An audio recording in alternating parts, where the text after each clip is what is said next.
Well, good evening and welcome back to my end of the week recap here for Apple. Uh, did not take any new trades here for the end of the week in Apple. However, my plan did work out to perfection again. I was just focusing on a couple of other plays that had some earnings come out and were much more friendly to trade. Um, but as you can see, the Apple play that I did map out for my previous video worked out pretty much to perfection. Go here to a little bit of a lower time frame. You see what I'm talking about. Per my plan, I was looking at 165 puts here off of the 200 SMA because it had closed below it, retested it, nice wick up here, implied sellers were up there, and Thursday gave another rejection of that the 200 SMA. As you can see on the 30-minute time frame, red spinning top up here, broke down, just a technical breakdown. 165 puts would have paid very, very nicely, came down, chopped around to the end of the day, and would have given absolutely no reason to close out to the end of the day. My target level down here was around 161 and a quarter just because that's where this lower wick was. Looked like there were some buyers down there trying to find some support. Came down to that and pierced it just slightly. Now, I want to pull up here the puts I would have been looking at playing for that opportunity just to illustrate what kind of missed opportunities that I beat myself up over sometimes. These would have been the weekly puts here.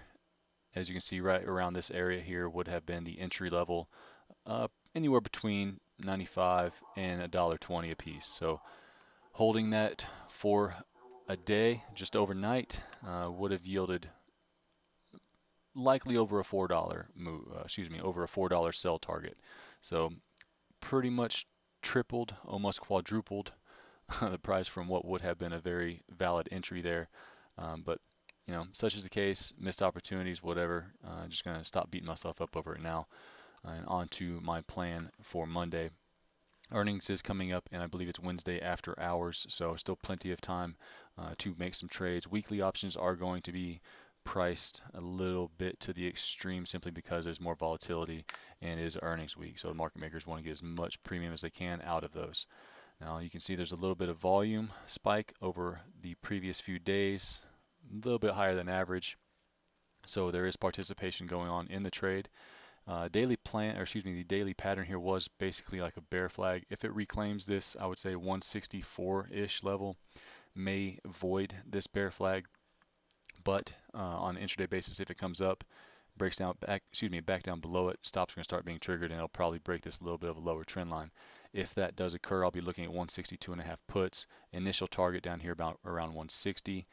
Overall target, if it only chops right here and starts to break down further, is going to be my previously mentioned 156.5 level, which is the close of this candle right here on the last major sell-off. Now, as I said before, it's not necessarily likely to come down that far, but it is at least possible. So right now, bears are in control of Apple, and there's really nothing the bulls can do about it at this point. So any one of these any one of these lines above here, the purple, blue, yellow, or red, are going to be considered resistance in my opinion, and I will trade them as such if price does come back up here.